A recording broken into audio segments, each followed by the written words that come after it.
자, 우리 같이 인사하겠습니다. 메리 크리스마스. 예, 성탄을 축하합니다. 예, 이 시간에는 마태복음 2장 1절부터 12절 말씀까지 읽었습니다. 은혜 받을 말씀의 제목은 하나님의 별을 따라갑시다입니다. 하나님의 별을 따라갑시다. 많은 사람들이 생각하기를 본문에 등장하는 동방박사를 3명이라고 생각합니다. 그래서 저도 참 그런 연극 많이 했거든요. 동방박사 1, 2, 3. 이 옛날에 성탄절날 연극을 하다 보면 동방박사 3사람의 이름이 카스파르, 발타사르, 멜키오르, 이 3사람이에요. 그리고 또 다른 연극이 있어요. 4번째 동방박사. 늦어가지고 이 일행에 선물을 구하느라고 늦어가지고 이 일행에 합류를 못했어요. 그 나중에 갔더니 나중에 예수님을 만났다 그런 얘기인데, 이 4번째 동방박사 이름은 알타반이라는 사람입니다. 자, 이렇게 동방박사를 3사람이라고 하는 이유가 있어요. 그게 뭐냐? 본문 11절에 보니까 예물이 3가지거든요. 황금, 유향, 모략. 그래서 3사람이라고 생각하는 것 같아요. 그런데 여러분, 성경에는 동방박사가 몇 명인지 정확하게는 안 나와요. 그런데 추측하기로는 이 동방박사들의 수가 3명보다는 많았을 거다, 이렇게 추측해요. 왜냐하면 이 동방박사들이 바사에서 왔거든요. 바사가 어디냐면 페르시아예요. 페르시아는 오늘날의 이란입니다. 이란에서 예루살렘까지는요 직선거리가 1500km예요. 그러니까 걸어서 3달을 가야 돼요. 게다가 바사에서 예루살렘으로 가려면 큰 사막을 지나야 되는데, 이 사막은요 소수가 지나가다가는 다 죽어요. 그래가지고 보통 약 40명이 팀을 이뤄가지고 지나가는데, 모래 폭풍이 몰려오면 그들이 꽁꽁 뭉쳐가지고 그걸 이겨야 되거든요. 이렇게 팀을 이루는 걸 뭐라고 부르냐? 캐러밴이라고 불러요. 그러므로 예수님을 방문한 동방박사들 역시 최소한 40명은 되지 않았을까, 이렇게 추정하고 있습니다. 그래서 본문 3절을 보면 이들이 처음에 예루살렘에 들어왔을 때 온 성이 소동했다 그랬거든요. 그럴 수밖에 없는 것이, 바사 사람들이 낙타를 타고 약대를 타고 막 한 40명이 들어오니까 얼마나 장관이겠어요. 자, 우리말 성경은 이들을 동방박사라 그래요. 그런데 영어 성경을 보면 여러 가지로 해석하고 있어요. 하나는 뭐냐? 메이자이. 이 메이자이라고 하거나 또는 와이즈맨 또는 킹메이커라고 불러요. 왜냐하면 이 메이자이는요 마력이라는 뜻이에요. 그러니까 마법사라는 뜻이죠. 마법사. 예? 와이즈맨은 지혜로운 사람들. 그리고 이 사람들은요 이 당시 세계에서 왕의 자문관 역할을 맡았는데, 내 후계자로 얘를 세울까 말까를 누구한테 물어보냐면 이 박사들한테 물어봐요. 그래서 이들을 또 뭐라고 부르냐? 킹메이커다. 왕을 만드는 사람이라고 기록했어요. 그러니까 이들은 굉장한 지식과 권력과 영향력이 있는 사람들이에요. 자, 그렇다면 이 동방박사들이 왜 예수님을 찾아왔을까? 단순히 유대 왕이 탄생한 것을 축하하기 위해서 왔을까? 여러분, 아까 말씀드렸죠. 1500km 떨어져 있는 곳에서 왔다고. 이들이 그 먼 곳에서 당시 이 조그만 나라인 유대의 왕이 탄생했다는 사실을 알았다고 하더라도, 그렇게 감격해가지고 그 먼 길을, 그 고된 길을 지나서 베들레헴에 올 정도의 일이었을까? 그리고 아시다시피 예수님은 왕궁에서 태어나지 않고 어디서 태어나셨어요? 마국간에서 태어나셨어요. 가난한 집 출신이죠. 이 동방박사들은 자기 나라인 바사 주변에도 유대보다 더 큰 나라들이 많아요. 그러면 그 유대보다 더 큰 나라들 중에서 왕의 아이가 태어났다 그래서 이 동방박사들이 다 가가지고 예물을 드리고 경배를 했을까요? 그러지 않았다는 거예요. 자, 그렇다면 이 동방박사들이 왜 베들레헴에 왔느냐? 이 중요하잖아요.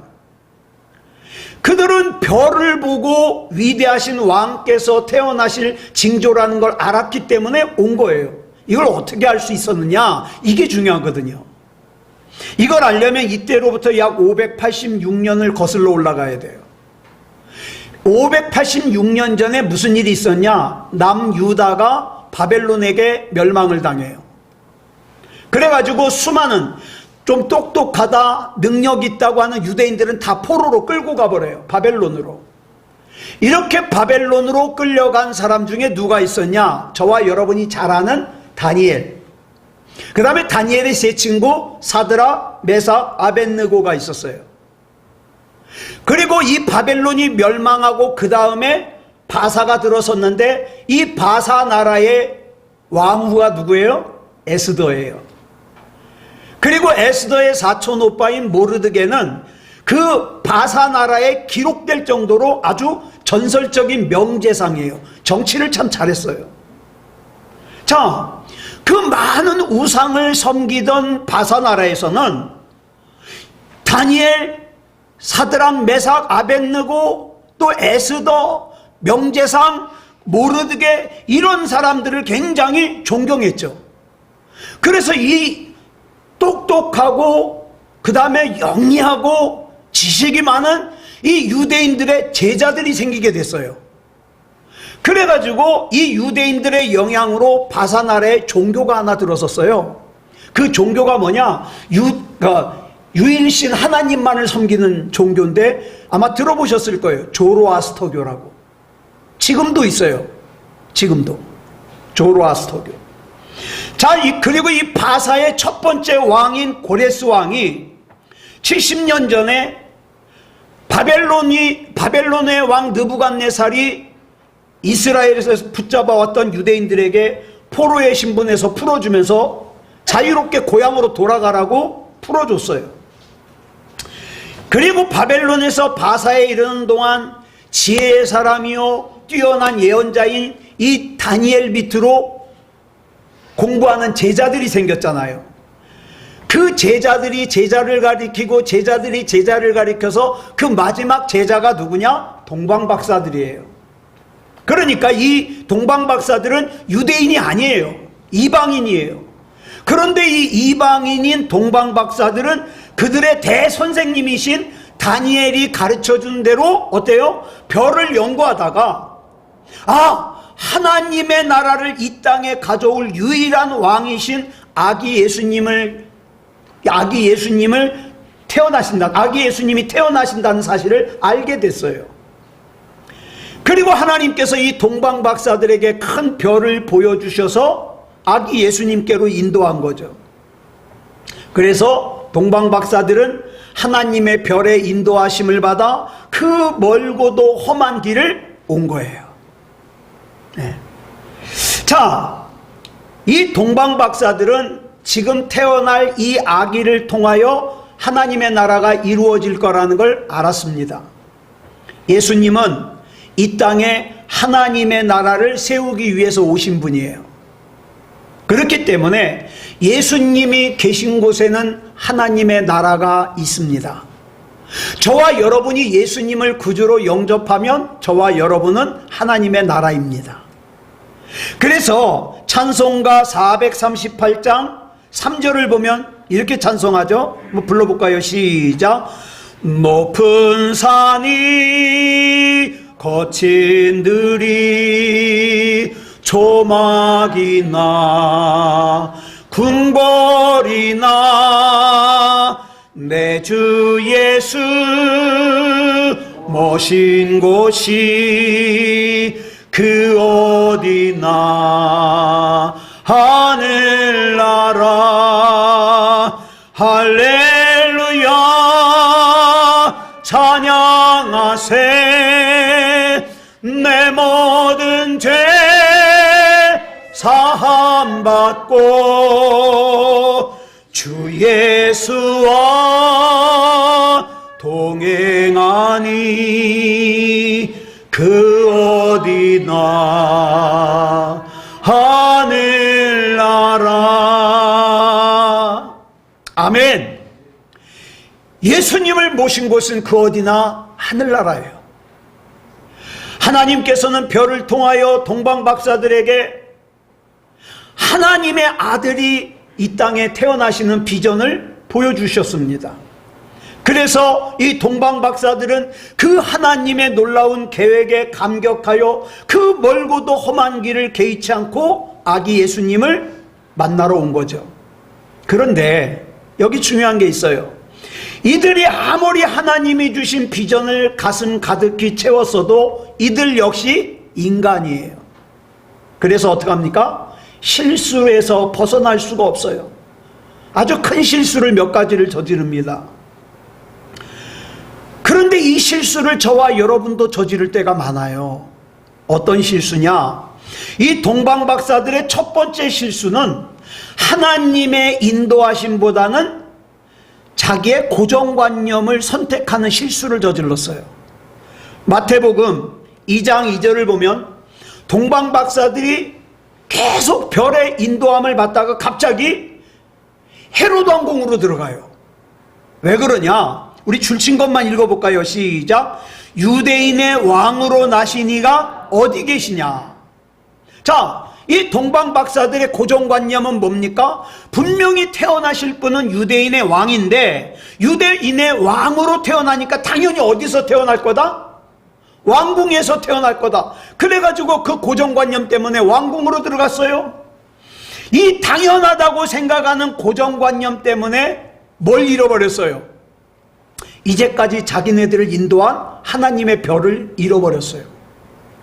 우리 신앙생활 역시도 마찬가지예요. 나는 하나님의 말씀에 인도하심을 받을 거야, 성령님의 인도하심을 받을 거야, 그래야 되는데 때로는 너무 고정관념이 분명하니까 기도 안 해요. 이건 기도할 필요가 없어. 내 생각에는 이게 맞아. 그래가지고 결정을 해버려요. 내 생각, 내 철학, 내 고정관념, 내 편견, 그런 걸로 결정을 해버리는 거예요. 기도 한마디도 하지 않고. 왜? 너무 당연하니까. 그런데 여러분 기억하세요. 그런 내 생각, 내 편견, 내 고정관념을 다 내려놓고 백지 상태에서 하나님, 제가 어떻게 할까요? 그렇게 하나님 앞에 물어보고 순종하는 것이 신앙생활이다, 이 말입니다. 하지만 동방박사들은 하나님의 인도하심을 잘 받다가 그만 자기 고정관념 때문에 하나님의 별을 잃어버렸고 하나님의 뜻과 자기의 고정관념이 혼동이 돼버린 거예요. 그래서 그것이 어떤 결과를 가져왔냐? 결국 헤롯이 있는 왕궁에 가서 유대인의 왕궁으로 태어나신 이가 어디 계시냐? 이 얘기를 헤롯한테 하는 바람에 이 동방박사들이 떠난 다음에 어떻게 했어요? 2살 이하로 아이들이 수만 명이 죽음을 당해요. 이 고정관념 때문에. 또 하나의 고정관념이 뭐냐? 이 동방박사들은 모든 사람이 자기와 같을 줄 알았어요. 예? 하나님의 아들이 태어나는 거 다 좋아할 줄 알았어요. 그래서 다 경배할 줄 알았어요. 헤롯도 그렇게 할 줄 알았어요. 근데 이게 고정관념이라고요. 이 세상의 인간들이 얼마나 이기적인지, 얼마나 타락했는지, 얼마나 험악하고 얼마나 무섭고 얼마나 어두운지를 몰랐어요. 여러분, 믿음에 있는 여러분들은 고정관념이 뭡니까? 그래, 당연히 성탄절이면 예배를 드려야지, 이거잖아요. 그런데 그렇지 못한 사람들이 많다, 이 말이에요. 우리 고정관념은 그건데, 헤롯 왕과 예루살렘은 동방박사들의 얘기를 듣고 소동이 일어났어요. 이 소동은 단순한 소동으로 끝나지 않고 헤롯 왕이, 야, 유대인의 왕으로 누가 태어났으면 내 왕의 자리가 위험한 거 아니냐? 그래서 내 왕의 자리를 지키기 위해서 어떻게 해요? 베들레헴에서 태어난 아기들 중에서 그 동방박사들의 얘기를 듣고 날짜를 계산해 가지고 2살 이하의 아이들은 다 죽여라. 그래서 아이를 죽임을 당한 가정들이 베들레헴에서 통곡 소리가 났다, 이렇게 기록하고 있잖아요. 여러분, 하나님의 인도하심을 받았다 그래서 모든 사람들이 다 하나님의 인도하심을 받는 거 아니에요. 하나님이 나에게 뭘 원하신다는 걸 알면서도 순종 못하는 사람들이 허다해요. 그래서 하나님께서는 하나님의 뜻이 이루어질 때까지 내가 하나님만 바라보고 하나님의 뜻대로 살려고 그러면 하나님께서 나를 인도하시고 필요한 거 공급해 주시고 나와 함께 계십니다. 이게 은혜다, 이 말이에요. 예. 여러분, 동방박사들 보세요. 아무것도 의지할 것이 없었던 광야를 지날 때는 오직 뭐만 보고 지나갔어요?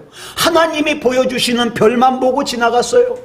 그거밖에 의지할 게 없잖아요. 그러다가 예루살렘에 도착해서 보니 하나님 외에 의지할 것들이 너무 많은 거예요. 왜? 다 왔잖아요, 목적지에. 그래가지고 사람한테 물어봐요. 하나님께 물어보는 게 아니라 유대인의 왕으로 나신 이가 어디 계시뇨? 네.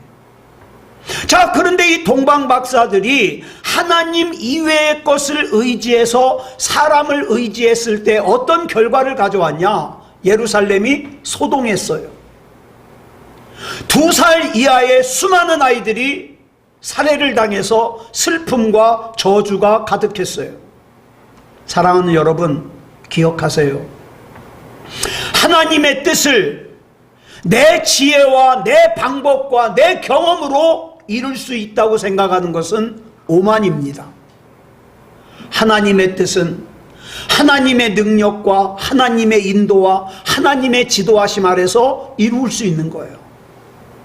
물론 동방박사들은 선한 의도로 예수님을 찾아갔지만 한순간 잘못 판단하고 한순간 잘못 선택한 바람에 어떻게 해요? 예루살렘에 피바람이 불어요. 그렇기 때문에 저와 여러분은 하나님이 보여주시는 것만 봐야 돼요. 저와 여러분 자녀를 키울 때도 마찬가지예요. 내 생각엔 이런데 우리 아이는 이렇게 커야 되는데, 아니요, 그 아이는 내 소유물이 아니에요. 하나님께서 나에게 맡겨주신 선물이에요. 그러니까 어떡합니까? 하나님, 이 아이를 어떻게 키울까요? 그런 사람들은 잔소리 많이 안 해요. 그냥 그 아이를 위해서 눈물을 흘려가며 기도합니다. 네.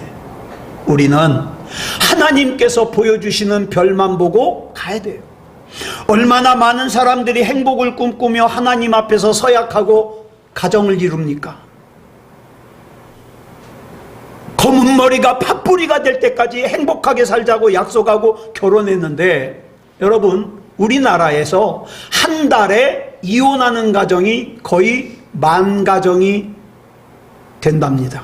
놀랍지 않아요? 갈수록 늘어난대요, 이혼 가정이. 어째서 이렇게 서로 사랑해가지고 아름다운 가정을 이뤘는데 이 아름다운 가정에 이렇게 험악한 일이 일어나는가? 자기 계획대로 살거든요. 내 생각에는 이렇게 하면 우리 가정이 잘 살 거야, 행복할 거야. 그런데 그건 내 생각이에요, 내 방법이에요, 내 노력이에요. 하나님께 맡겨야 돼요. 하나님, 우리 가정 책임져 주세요. 하나님께 맡겨야 돼요. 또 얼마나 많은 교회들이 하나님의 은혜에 감사하면서 교회를 설립하고 설립 예배를 드립니까?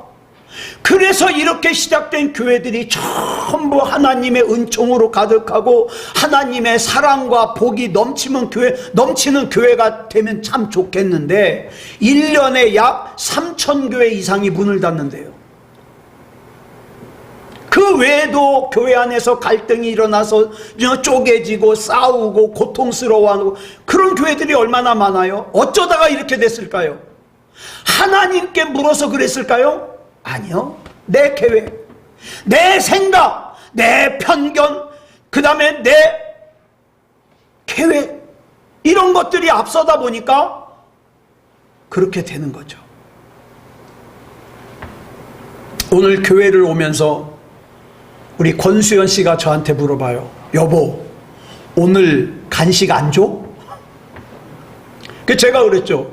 왜 예수님 생일인데 우리가 간식을 먹어야 되나? 예수님께 선물을 드려야지. 그러면서 속으로는 좀 찜찜했어요. 그래도 오늘 빈손으로 보내면 참 그런데 간식이 준비됐습니다. 예. 예? 장로님, 권사님 가정이 가래떡도 쑥가래떡, 흰가래떡 준비하시고 또 예쁜 사탕도 준비하고. 여러분, 얼마나 많은 사람들이 좋은 마음으로 하나님의 일을 시작합니까? 그런데 그렇게 시작한 일이 전부 좋은 결과를 맺습니까? 어째서 그들 중에 많은 사람들이 허망한 결과를 맺고 괴로워하냐 이 말이에요. 여러분, 오해하시면 안 돼요. 이 사람들이 믿음이 잘못됐다거나 또 잘못된 출발을 했기 때문이 아니에요. 다 어때요? 가정도, 믿음의 가정도, 그 다음에 교회도 동방박사들처럼 하나님의 별을 보고 시작한 거예요. 그런데 중간에 나도 모르게 내 계획, 내 방법, 내 노력으로 목적을 이루려고 하다 보니까 하나님의 별을 잃어버린 거예요.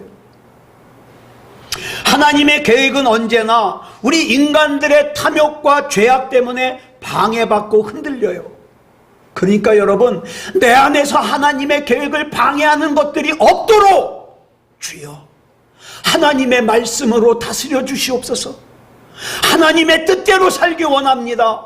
기도하면서 살아야 되겠죠. 자, 그러면 동방박사로부터 유대인의 왕이 태어난다는 소식을 들은 헤롯은 어떻게 행동했습니까? 음모를 꾸미죠. 그리고 헤롯 주변에는 누가 있었습니까? 제사장들과 서기관들과 바리새인들이 있었어요. 이들은 다 성경을 잘 안다고 자부심이 강한 사람들이에요. 근데 이들이 알고 있는 성경 지식을 뭐에다 사용했느냐? 헤롯 왕을 도와서 아기 예수님이 언제 태어나느냐, 어디서 태어나느냐를 알아내가지고 어떻게 해요? 2살 이하의 아이들을 죽이는 일에 협조했어요. 예수님을 죽이려고 하는 일에 협조했어요. 이런 마음의 생각을 가진 헤롯 왕이 천연덕스럽게 동방박사들을 속입니다. 마태복음 2장 7절로 8절 보겠습니다. 시작. 이에 헤롯이 가만히 박사들을 불러 별이 나타난 때를 자세히 묻고 베들레헴으로 보내며 이르되 가서 아기에 대하여 자세히 알아보고 찾거든 내게 고하여 나도 가서 그에게 경배하게 하라. 그런데 여러분, 이 동방박사들은요 헤롯 왕의 이런 음모, 간교한 수단 몰랐어요. 진짜 경배하려고 그러는 줄 알았어요.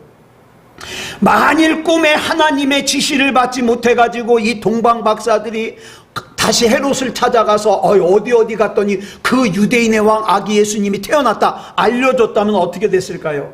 예수님이 엄청난 순환을 당하셨겠죠. 여러분, 인간은요, 잘 들으세요. 나도 그런가 한번 생각해 보세요. 하나님의 뜻보다는 뭘 선택합니까? 내 기득권을 생각해요. 그래서 내가 손해보는 일이라면 하나님의 뜻을 모르는 척할 때가 많아요. 하나님이 나에게 뭘 원하신다는 걸 알면서도 하나님의 뜻이 뭔지, 하나님의 계획이 뭔지 분명하게 알면서도 그 하나님의 일하심과 내가 생각하는 내 계획이 맞지 않을 때 어떡합니까? 하나님의 뜻을 모르는 척하고 내 계획대로 산다 이 말이에요. 이게 인간이에요. 그러므로 인간의 힘만으로는 마귀의 간교한 계획에서 탈출하기가 어려워요. 왜? 마귀가 우리에게 시키는 게 어쩌면 그렇게 내가 원하는 거랑 똑같아. 그죠? 그래서 믿음다운 믿음이어야 하는 거예요. 자, 동방박사들은 별을 보고서 예수님이 탄생하신다는 걸 알았습니다. 그들은 자기의 생각과 자기의 방법으로 예수님을 찾으려고 하다가 오히려 수많은 아이들을 죽게 만들었어요. 그들은 처음에는 하나님의 말씀으로 인도함을 받았어요. 네? 그런데 베들레헴에 도착하고 보니까 어느 아기가 그 아기인지를 알 수가 없는 거예요. 베들레헴까지는 왔는데 그래서 이제 그들은 어떻게 해야 될까? 하나님께 물은 게 아니라 어떻게 합니까? 자신들의 방법을 사용합니다. 고정관념을 사용합니다. 편견을 사용합니다. 유대의 왕이니까 왕궁이겠지 뭐. 왕궁으로 가서 물어봐요. 그러다가 헤롯의 음모에 빠질 뻔했던 거예요. 그러나 동방박사들이 헤롯 왕으로부터 벗어났을 때 하나님께서 다시 별을 보여주십니다. 사랑하는 여러분, 내가 하나님만 부르고 하나님만 찾고 하나님만 따라가면 답답해 보여요? 고지식해 보여요? 절대 그렇지 않아요. 하나님이 별 보여주십니다. 그러면 우리는 그 보여주시는 별 따라가면 돼요. 인간의 방법을 선택하면 하나님의 방법이 보이지 않아요. 인간의 방법을 내려놓을 때 하나님의 방법이 보입니다. 근데 많은 사람들이 자기가 꽤 똑똑하고 대단한 줄 알기 때문에 어떻게 해요? 자기 생각대로 살다가 나중에 70대고 80대 됐을 때 바보처럼 살았군요. 아, 바보처럼 살았군요. 이러고 고백하는 거예요. 하나님께서는 더 이상 아무 방법이 없는 동방박사들에게 다시 별을 보내주심으로 그들로 하여금 예수님을 만나게 하세요. 우리 하나님은 길을 잃고 방황하는 하나님의 자녀들에게 별을 보여주십니다. 별을 보고 아기 예수님의 탄생 소식을 알고 순례의 길을 걸어가던 동방박사들이 자기의 생각과 자기 편견과 자기의 계획으로 헤롯 왕에게 가서 물어보고 예수님을 찾았을 때는 실패했어요. 그러나 그것들을 벗어났을 때, 내려놨을 때 하나님이 다시 별을 보여주셨다는 거 잊지 마시기 바랍니다. 지금도 수많은 우리의 사랑하는 사람들이 자기의 방법을 선택하고 하나님의 방법을 잃어버린 채로 살고 있어요. 그리고 잘 사는 줄 알아요. 근데 어느 순간 보니까 속이 텅 비어 있어요. 공허해요. 왜? 하나님의 별을 잃어버렸거든요. 그런데 더 큰 문제는 그것이 문제라는 것을 인식할 능력이 없어요. 이게 문제예요. 그걸 인식을 하면 돌이킬 텐데. 기억하세요. 자신의 방법을 내려놓을 때 하나님의 별이 보입니다. 그러나 이렇게 자기의 방법을 내려놓고 하나님의 방법인 별의 인도함을 받기 위해서 우리는 어떻게 돼요? 반드시 하나를 기억해야 돼요. 그게 뭐냐? 하나님께서는 자기를 찾는 자들에게 상 주시는 이시라는 걸 반드시 신뢰하고 믿어야 돼요. 내가 하나님을 찾을 때, 내가 하나님이 아니면 안 된다고 고백할 때, 내가 그렇게 살 때 세상 사람들이 볼 때는 내가 미련해 보이고 답답해 보이지만 하나님은 그런 나에게 상을 주시고 책임져 주시고 이끌어 주십니다. 자, 하나님의 별은 예수님께로 인도하는 별입니다. 하나님의 별은 예수님 위에 머무는 별이에요. 하나님의 별은 언제나 우리들에게 예수님을 보여주고 예수님을 소개하고 예수님을 만나게 합니다. 예수님이 계신 곳에는 하나님의 별이 머물러 있어요. 무슨 뜻이냐? 내가 예수님과의 관계만 바로 하면 이 땅 살아갈 수 있는 정확한 길이 하나님으로부터 인도함 받을 수 있다 이 말입니다. 어디로 가야 될지, 어떻게 가야 될지. 예수님을 진짜 내 구주로 모시면 하나님의 별이 거기에 비쳐요. 그래서 요한이 요한복음 1장 14절에서 이렇게 고백하는 거예요. 시작. 말씀이 육신이 되어 우리 가운데 거하심에 우리가 그의 영광을 보니 아버지의 독생자의 영광이요 은혜와 진리가 충만하더라. 예수님이 계신 곳에는 하나님의 영광이 머물 것이요 하나님의 은혜와 진리가 충만합니다. 예수님이 계신 곳이 어디예요? 예수님이 어디서 태어나셨다고요? 마국간. 톰소의 모험을 보면 염소외양간이라 그러죠. 마국간에서 태어나셨어요. 그런데 그 마국간이 어떤 곳이 됩니까? 별이 머무는 곳이 돼요. 동방박사들이 예물을 드리고 경배하는 성전이 되는 거예요. 우리의 삶이, 여러분은 안 그런지 모르겠지만 저는 가끔 그런 생각이 들어요. 참 내 삶이 마구간 같다. 하찮다. 때로는 실패한 것 같다. 잘못 가는 거 아닌가? 이런 생각이 들 때도 있어요. 그렇다 할지라도 예수님을 모시고 영접하게 되면 우리 위에 뭐가 머물러요? 하나님의 별이 머물러요. 하나님의 영광이 빛나요. 하나님의 은혜와 진리가 충만하게 될 겁니다. 마구간은 보기에 아름다운 곳이 아니에요. 귀한 곳도 아니에요. 유명한 곳도 아니에요. 그런데 그런 마구간 위에 하나님의 별이 머물렀고 마구간을 비추었습니다. 왜 하필 마구간 위에 머물고 있는가? 답은 하나예요. 예수님이 거기 계시니까. 그래서 그 마구간은 2000년이 지난 지금까지도 우리가 기억하는 귀한 자리가 됐죠.